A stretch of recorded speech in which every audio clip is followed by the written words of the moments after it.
Hello and welcome to Wide Angle. Palestine, a new crisis?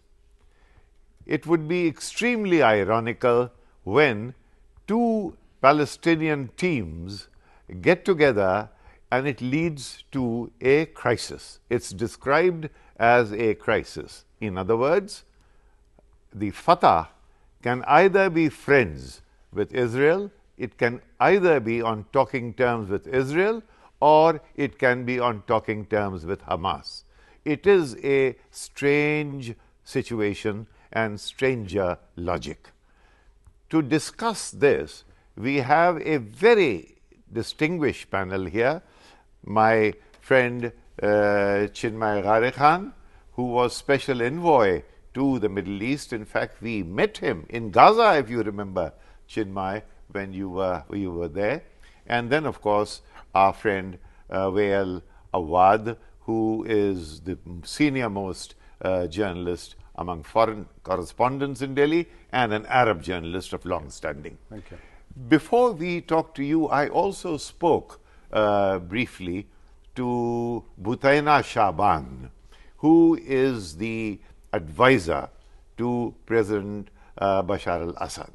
And I put these questions to her. What is the new crisis? Because Fatah and Hamas have come together and it is being described as a crisis. What is your take? I think is why was that division for so many years for people who are under occupation and for an authority that is really not an authority at all. So efforts have been made since the beginning of this division that separated between the two Palestinian sides or the two Palestinian parties to try and bring them together. Unfortunately, it took years for this rapprochement to happen. However, we hope that it will sustain itself. We hope that it will yield results for the Palestinian people. And it is certainly the right thing to do because if you judge by the reaction of the Israelis and the Americans who considered this rapprochement to be dangerous for the talks between the Palestinians and the Israelis, which is so illogical because for the talks between the Palestinians and the Israelis, the best thing to do is for the Palestinians to be together. Why did this development have to take place? This development has taken place because most of the Palestinian people were pressuring both the PLO and Hamas in order to get together, were pressuring them to try and restore the image of Palestinians. Thus, I think the Palestinians, after all this time, have come to the conclusion that the best thing to do is to be together, is to try and unify the Palestinian ranks and to try and make a good and brave stand in front of the world in order to try and preserve the rights of the Palestinian people and restore their occupied territories from the Israelis. The Secretary of State, John Kerry, has not been able to persuade the two sides to extend the deadline beyond 29th of April. Now, has he failed? Has America thrown in the towel? I think in the Arab world we have become absolutely clear that the United States is not an honest broker, is not a neutral party.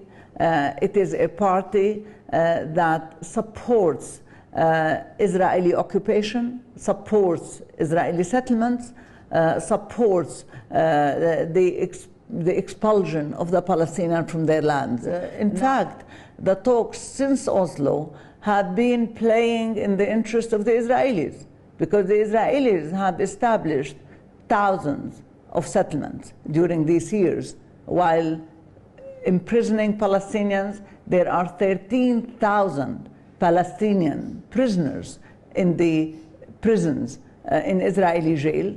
and children and women and men, and nobody in the world talks about human rights of these people. Of course, the Americans never mention. Butaina, the Palestinian issue increasingly is beginning to look like a lost cause. How do you react to that? No, Palestine can never be a lost cause. Palestine is the compass of the Arab-Israeli struggle. Palestine is the compass of all what is happening now in the Middle East. All what they called the Arab Spring, that has not been an Arab Spring. It has been an extremist, religious, Wahhabi movements that are trying to destroy the history of the Arab world, the culture of the Arab world, the identity of the Arab world, the secular tolerance in the Arab world. And this could serve only the Israeli Zionist project in the Middle East. But you've heard what the special advisor to the palace in Damascus has had to say on this issue. Now she says, why was there division in the first place? Why were Palestine, Fatah and Hamas in any case separated? Would you like to take that one? Well, I would be surprised to see that this is a story, but the story has to be dealt with whether there is an Israeli-Palestinian conflict should have been resolved, or there is a kind of an accord. It's not among the Palestinians. And to be very honest on dealing with the crisis, because this is the sixth time. This is not the first time. For the sixth time, they have been consecutive time, they're trying to bring Hamas and the Palestinian Authority together, but the Israeli put a condition to Mr. Abu Mazen, Mahmoud Abbas, that if you wanted to have a peace talk with us, if you consider yourself a broker of peace for the Palestinian cause, you cannot speak to Hamas. So therefore, they created that division, but I think Mahmoud Abbas found himself in a very strange and a peculiar situation that he has no other choice but to open this topic now. And I think it is more of a bailout to Netanyahu rather than solving the Palestinian crisis, despite the fact that it is a Palestinian, it is an Arab, it is a national demand that the Palestinians should reconcile. Chinmaya, Awwad thinks that this Mahmoud Abbas was playing the broker between the Israelis and the Palestinians. I thought it is the Americans who were playing the broker, who were the brokers between the Israelis and the Palestinian Authority on the one hand, and Hamas had been just marginalized. Your reaction? No, let us not forget that Hamas is the creation of Israel. Hamas was created by Israelis, yes, to split the Palestinian national movement. So Israel has never had any problem with Hamas. Right. Of course, they have been launching some rockets and so on and so forth. It's mostly another group called Islamic Jihad which has been launching those rockets, not the Hamas people. So, and of course, we have some experience of that in our country. You create something, some movement, some phantom, and then Frankensteinian kind of thing boomerangs on us. So something similar has happened there. But as far as the reconciliation between Hamas and Fatah is concerned, and who is brokering who? Chinmaya, just to go back a little bit into history, sure. I think the problem really, the latest round of problems begins with the elections, which Hamas won, and which the international community said, oh Baba, no, this is democracy, but we don't want these kind of outcomes from this democracy. And that is when they were declared the pariah. And the world acquiesced in that. Well, the West wants democracy only if the results are acceptable to them. They don't believe in democracy for the sake of democracy.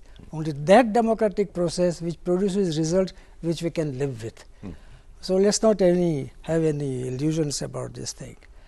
And you are right, it all started way back in 2006, and then 2007 the Hamas threw out the Fatah people from Gaza. That's when the trouble started. But Mr. Abbas was not unhappy when the Hamas was ostracized by the so-called international community. Because he had been beaten by Hamas and in the elections. he thought that these sanctions would bring down Hamas. Yes. So he was not unhappy about it himself. Yes. So then the other thing she said, of course, that in the Arab world, the US is no longer then an honest broker. But US has not been an honest broker in the Arab world, except perhaps with the Saudis. Well, I think the American tried to show the rest of the world that they are the real broker of peace after the Israeli handed over their cases from the European during the chronology. If you look at the history of the case of Israel creation, then it was the European who created it. It was the British, and then they shifted their cases to the Americans. So the American cannot and will not. Support the Arab at the cost of Israel. Therefore, America have never been an honest broker of peace between the Arab and the Palestinian. If you look at the map of Palestine currently, he will give you the whole answer without discussing. I have a map here which shows, which is very simple map that can show you. If you see the green, that was the Palestine 1947. This is the creation of the UN. The UN created two states. That is the green become the Palestinian and the white become the Israel. And then 1967 Israeli annexed. And that is what remained of Palestine. Now currently these are the canton, the ghettos that Israel left. We are fighting of 12.5% of what remained of Palestine. Can you tell me who is the broker of peace now? Who want peace really for the Palestinians? They have been suffering longer than the United Nations itself foundation. I must get the Israelis on board on this program to answer that map of yours, Awwad. Meanwhile, I shall get them on a subsequent program. They must have a right of reply on that issue. But even otherwise, if the Americans are not an honest broker, then are you also throwing in the towel? Because Butaiba she says no. The battle struggle carries on, and all the Arab world is united on this one issue. Well, is it? That is the issue. Unless and until the Palestinian crisis. Where is the Arab world united? Well, where are the Saudis and the GCC countries? You wait till tomorrow, and you will see what's going to happen at the Jerusalem. What's going to happen at Al-Aqsa Mosque? There is a huge demonstration by the right-wing Israelis who is going to storm the mosque. Tomorrow, the Arab street will flare up again. You may have an uprising, the third uprising. If there is nobody, put a halt to those right-wing demonstrators from Israel and stop them. The question is occupation. Unless and until we solve the occupation, there will be always a crisis in the Middle East, irrespective of any government. Government comes and go, but a Palestinian, as long as they are under occupation, there is no question of peace in the Middle East.